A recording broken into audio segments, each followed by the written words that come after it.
ओम शांति। आज 30 जून 2021 के बाबा के मधुर महावाक्य सुनेंगे। और आज की मुरली बाबा की धारणा युक्त मुरली है कि बाबा के आशीर्वाद कैसे प्राप्त होते हैं। जितना हम सर्विसेबल सपूत बच्चे बनते हैं, सबको सुख देते हैं, किसी को दुख नहीं देते हैं, तो बाबा के आशीर्वाद के पात्र बन जाते हैं। साथ ही साथ बाबा कहे, जो बाबा से प्रतिज्ञा की है उस प्रतिज्ञा में गफलत नहीं करनी है, नहीं तो सजा के भागी बन जाते हैं, क्योंकि बाप का नाम बदनाम करते हैं। तो सुनते हैं बाबा के मधुर महावाक्य। ओम शांति। मीठे बच्चे, बाप की आशीर्वाद लेनी है तो सर्विसेबल सपूत बच्चे बन सबको सुख दो, किसी को भी दुख न दो। प्रश्न है, धर्मराज की सजाओं से छूटने के लिए किन ईश्वरीय नियमों पर ध्यान देना है? धर्मराज की सजाओं से छूटने के लिए किन ईश्वरीय नियमों पर ध्यान देना है? उत्तर है, कभी भी ईश्वर के सामने प्रतिज्ञा कर उसकी अवज्ञा नहीं करना है, किसी को दुख नहीं देना। क्रोध करना, तंग करना अर्थात ऐसी चलन चलना जिससे ईश्वर का नाम बदनाम हो, तो उन्हें बहुत सजाएं खानी पड़ती। इसलिए ऐसा कोई कर्म नहीं करना है। माया के कितने भी तूफान आए, बीमारी उथल खाए, लेकिन राइट रॉन्ग की बुद्धि से जजमेंट कर रॉन्ग कर्म से सदा बचे रहना। आज की मुरली का गीत है, कौन आया मेरे मन के द्वारे। ओम शांति। ये किसने कहा? ओम शांति। ये किसने कहा? बाप और दादा। यह तो बच्चों को जरूर निश्चय होगा कि हमारा पारलौकिक बाप है, परम पिता परमात्मा शिव। हमारा पारलौकिक बाप है परम पिता परमात्मा शिव, और यह ब्रह्मा सब बच्चों का अलौकिक बाप है। इनको ही प्रजापिता ब्रह्मा कहेंगे। इतने बच्चे और किसको होते हैं क्या, सिवाय प्रजापिता ब्रह्मा के? पहले नहीं थे। जबकि बेहद के बाप ने इसमें प्रवेश किया तो यह हो गया दादा। यह दादा खुद कहते हैं कि तुमको पारलौकिक बाप की प्रॉपर्टी मिलती है। ये दादा खुद कहते हैं कि तुमको पारलौकिक बाप की प्रॉपर्टी मिलती है। पोत्रे हमेशा दादे के वारिस होते हैं। उनका बुद्धि योग दादे में जाता है, क्योंकि दादे की प्रॉपर्टी का हक मिलना है। जैसे राजाओं के पास जो बच्चे जन्म लेते रहेंगे, ऐसे ही कहेंगे बड़ों की प्रॉपर्टी है। बड़ों की प्रॉपर्टी पर उन्हों का हक है ही। तुम बच्चे जानते हो, हम बेहद के बाप द्वारा बड़े ते बड़ी प्रॉपर्टी स्वर्ग की बादशाही ले रहे हैं। हमको वह बाप पढ़ा रहे हैं। तुम अब सन्मुख बैठे हो। सन्मुख का नशा भी नंबरवार पुरुषार्थ अनुसार रहता है। कोई के दिल में तो बड़ा लव रहता है। हम ऊंचते ऊंच भगवान के आकर इस साकार माता पिता द्वारा वारिस बनते हैं। बेहद का बाप बहुत मीठा है, जो हमको राजाई के लायक बनाते हैं। माया ने बिल्कुल ही क्या बना दिया? बाबा ने कहा, माया ने बिल्कुल ही नालायक बना दिया है। कल बाबा के पास कोई मिलने आए थे। बाबा सुनाते हैं कि कल बाबा के पास कोई मिलने आए थे, परंतु वह कुछ समझते थोड़ी थे। ब्रह्मा बाबा के पास आए मिलने के लिए। बाबा ने जो कुछ समझाया, लेकिन वो कुछ समझे नहीं। तो इसीलिए बाबा कहे मिलने आए थे, परंतु वह कुछ समझते थोड़ी थे। बाबा ने समझाया, ये सब ब्रह्मा कुमार है। तुम भी ब्रह्मा के व शिव के बच्चे हो ना? कहा, है तो जरूर। ये सिर्फ सुनकर कहा, परंतु दिल में लगा नहीं। बाबा की परख शक्ति देखो कि बाबा ने तुरंत पहचान लिया कि कहा कि हाँ, हम शिव बाबा के बच्चे हैं, परंतु कहने मात्र कह दिया। ये सिर्फ सुनकर कहा, परंतु दिल में लगा नहीं, तीर लगा नहीं कि सचमुच हम उनके बच्चे हैं। यह भी उनके बच्चे हैं, वर्षा ले रहे हैं। वैसे ही हमारे पास भी कई बच्चे हैं। ऐसे ही बाबा कहे, हमारे पास कई बच्चे हैं जिनको बहुत थोड़ा बुद्धि में बैठता है। अगर बुद्धि में बैठा हो तो उसकी निशानी क्या होगी? तो बाबा कहे, वह खुशी, वह रुहाब नहीं दिखाई पड़ता है। अंदर बड़ा खुशी का पारा चढ़ना चाहिए। किसके पास आए? भगवान के पास आए तो कितना खुशी का पारा चढ़ना चाहिए। वह सारा चेहरे पर भी आता है। वह खुशी, वह रुहाब चेहरे पर भी आता है। अभी तुम सजनियों का ज्ञान श्रृंगार हो रहा है। कल भी बाबा ने बच्चों को कहा, तुम्हें रूहानी श्रृंगार करना है। तो बाबा कहे, अभी तुम सजनियों का ज्ञान श्रृंगार हो रहा है। तुम जानते हो हम साजन की सजनियां हैं। बाबा मिसाल बताते हैं, एक खेरूत यानी खेती का काम करने वाला। तो एक खेरूत की लड़की की कहानी है ना। एक राजा खेरूत की लड़की को ले आया, परंतु फिर भी उसे राजाई में मजा नहीं आया। तो लड़की को वापस गावड़े में छोड़ आया। बोला, तुम राजाई के लायक ही नहीं हो, राजाई के लायक ही नहीं हो। यहां भी बाप श्रृंगार करते हैं, तुम भविष्य में महारानी बनो। कृष्ण के लिए भी कहते हैं, भगाया पटरानी बनाने के लिए, परंतु कुछ समझते नहीं है। सब है इरिलीजियस माइंडेड। इस दुनिया के अंदर सब है इरिलीजियस माइंडेड। समझते हैं, ऐसे ही दुनिया चलती रहती है। कुदरत है, बहुत है जो मंदिर टिकाणे में भी नहीं जाते, न शास्त्र आदि को मानते हैं। गवर्नमेंट भी धर्म को मानने वाली नहीं है। भारत किस धर्म का था, अब किस धर्म का है, बिल्कुल नहीं जानते कि भारत पहले आदि सनातन देवी देवता धर्म का था और अब हिंदू धर्म का हो गया, बिल्कुल ही नहीं जानते।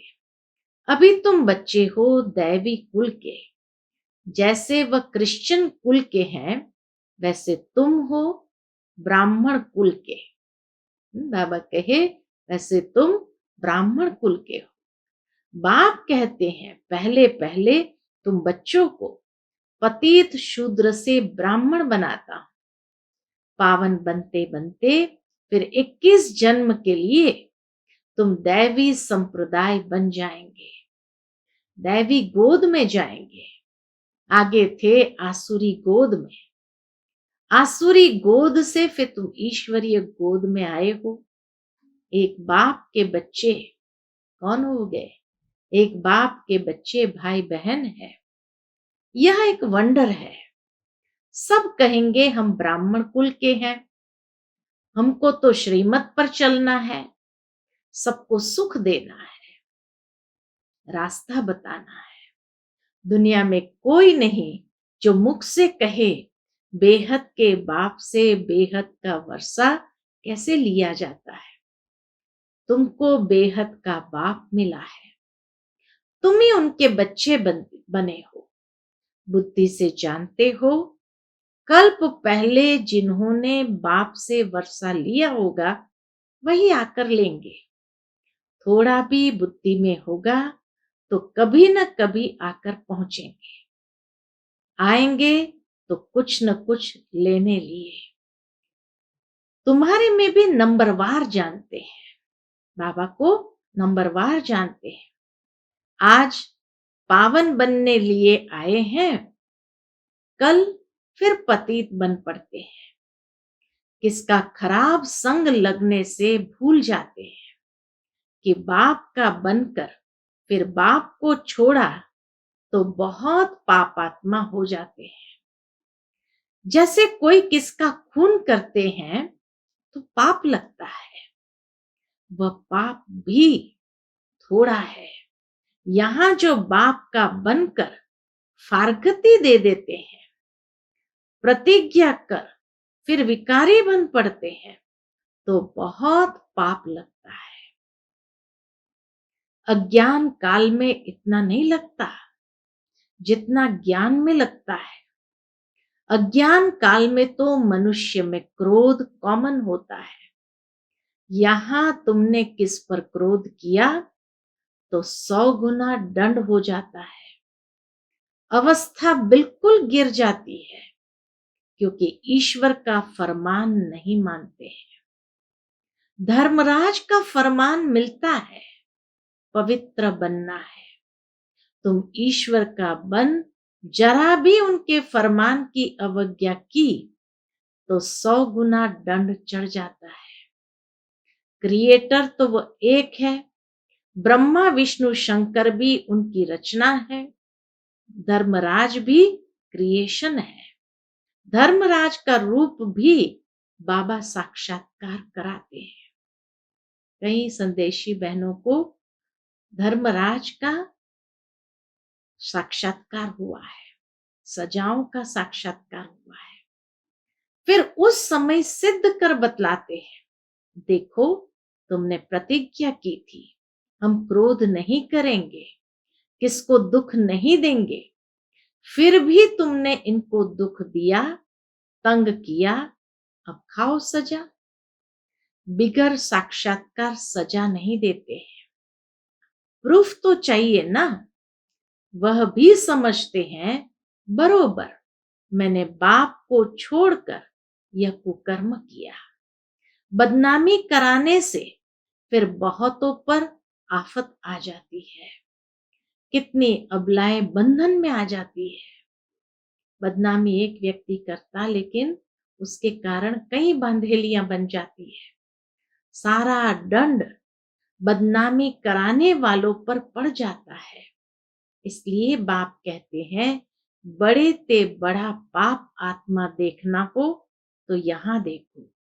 धोबी के पास बहुत मैले सड़े हुए कपड़े जब होते हैं तो सटका लगाने से फट पड़ते हैं, तो यहां भी सटका सहन न कर चले जाते हैं। ईश्वर की गोद में आकर डायरेक्ट उनकी अवज्ञा की तो सजा खानी पड़ेगी। जो हेड ब्राह्मणी पार्टी ले आती है उन पर बहुत बड़ी रिस्पॉन्सिबिलिटी है। एक ने भी अगर हाथ छोड़ दिया, विकारी बना, तो उनका पाप ले आने वाले पर भी आ जाएगा। ऐसे कोई को भी इंद्र सभा में नहीं लाना चाहिए। नीलम परी, पुखराज परी की कहानी भी तो है ना। इंद्र सभा में कोई छिप कर ले आए तो इंद्र सभा में बांस आने लगे, तो ले आने वाली पर दंड पड़ गया। ऐसे कुछ कहानी है। वह पत्थर बन गई।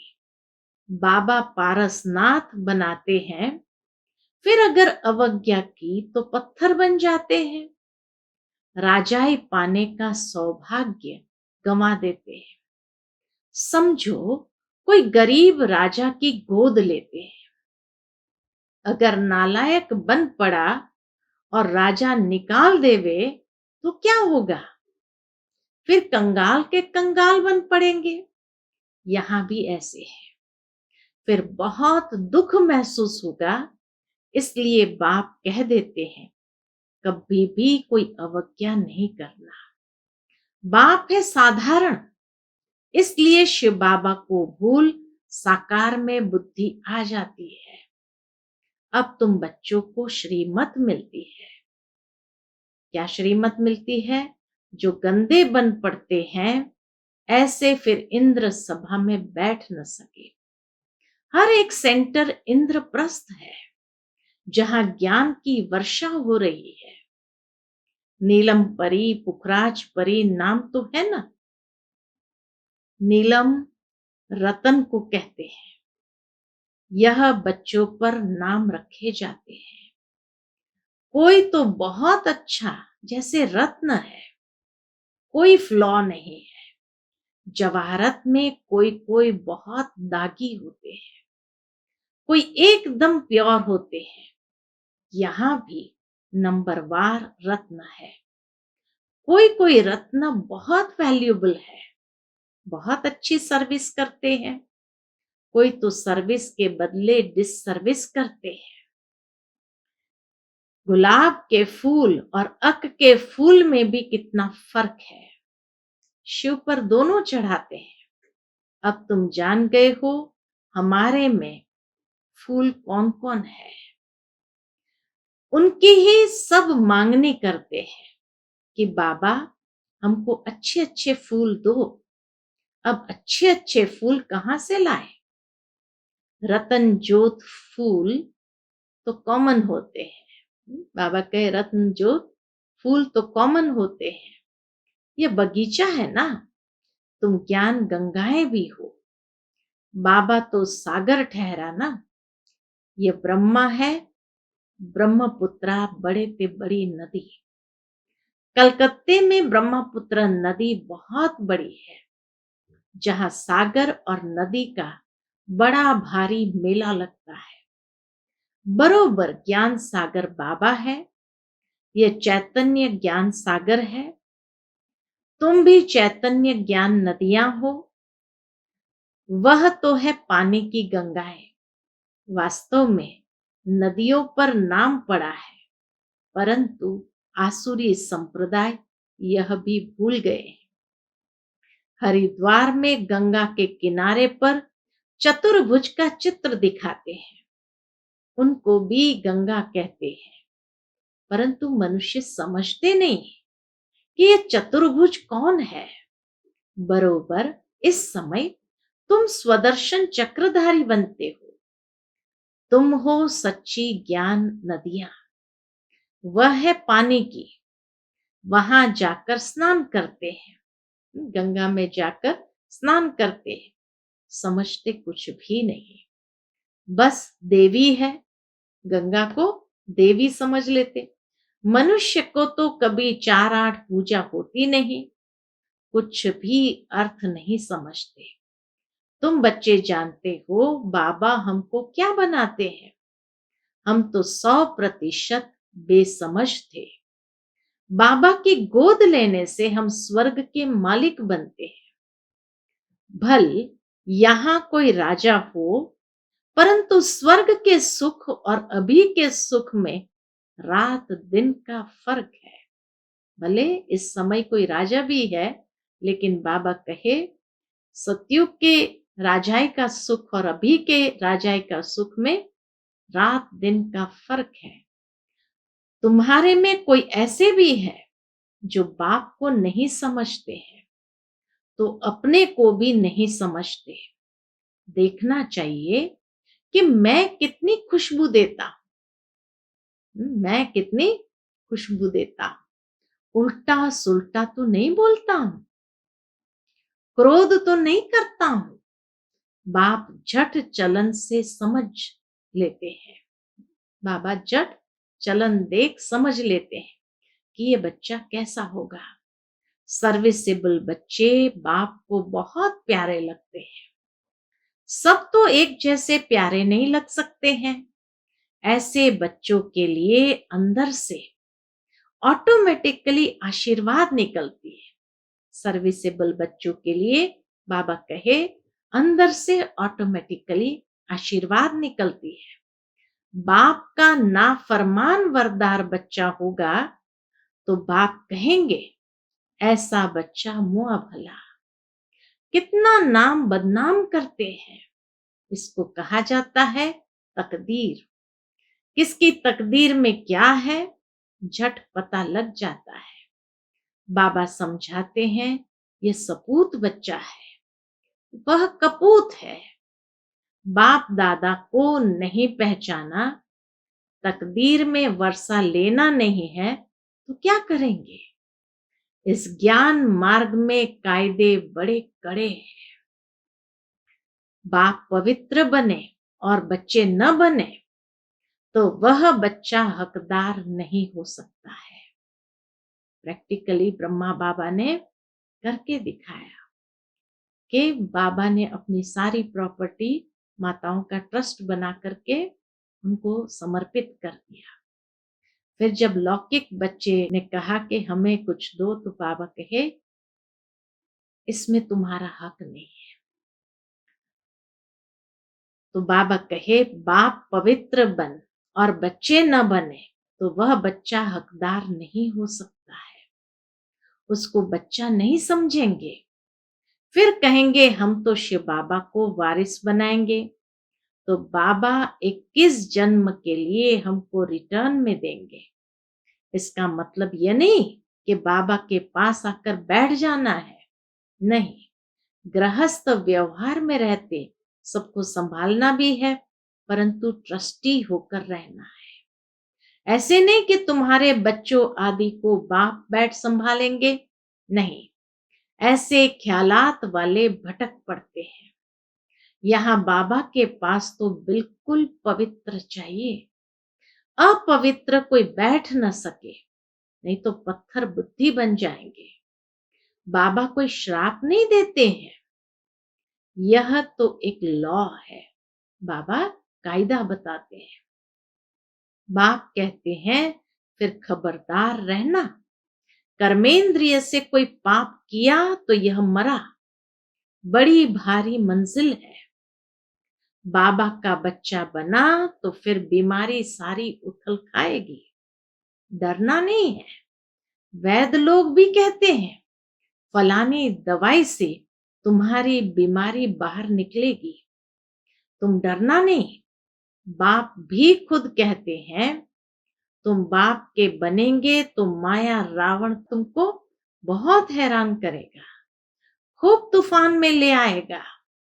अभी तुमको रॉन्ग और राइट की बुद्धि मिली है और कोई को रॉन्ग राइट की बुद्धि नहीं है। दुनिया में तो लोग रॉन्ग को भी राइट समझ लेते हैं, तो इसीलिए बाबा कहे और कोई को रॉन्ग राइट की बुद्धि नहीं है।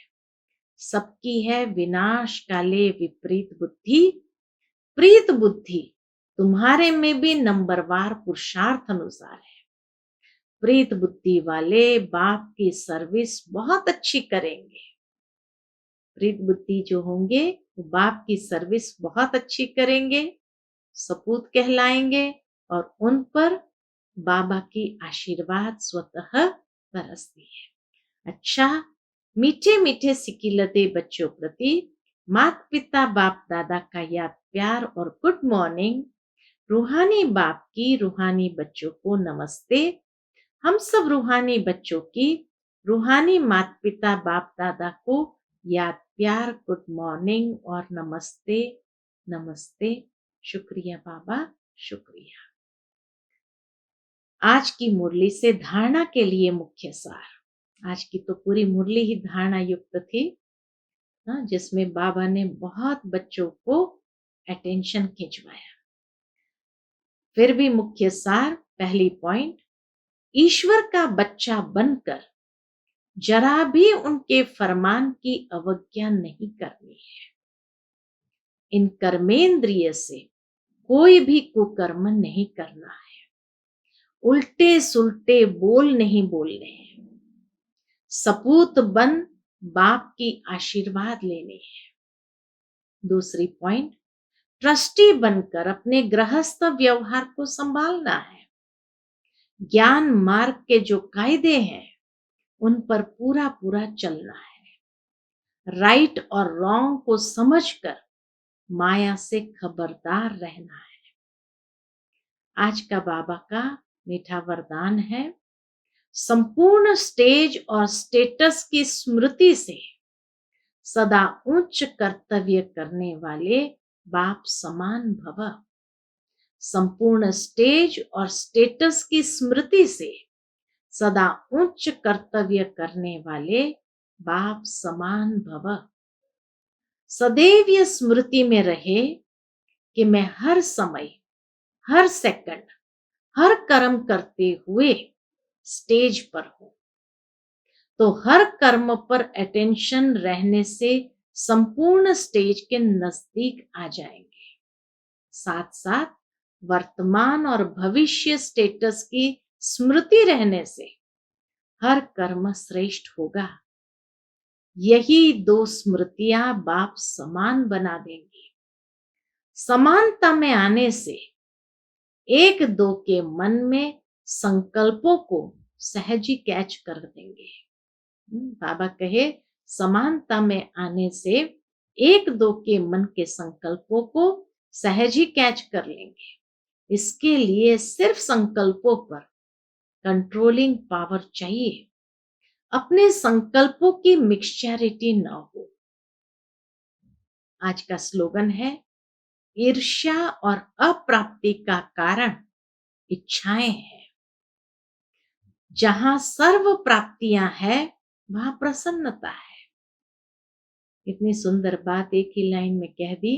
ईर्ष्या और अप्राप्ति का कारण इच्छाएं हैं, और जहां सर्व प्राप्तियां है वहां प्रसन्नता है। अच्छा, ओम शांति।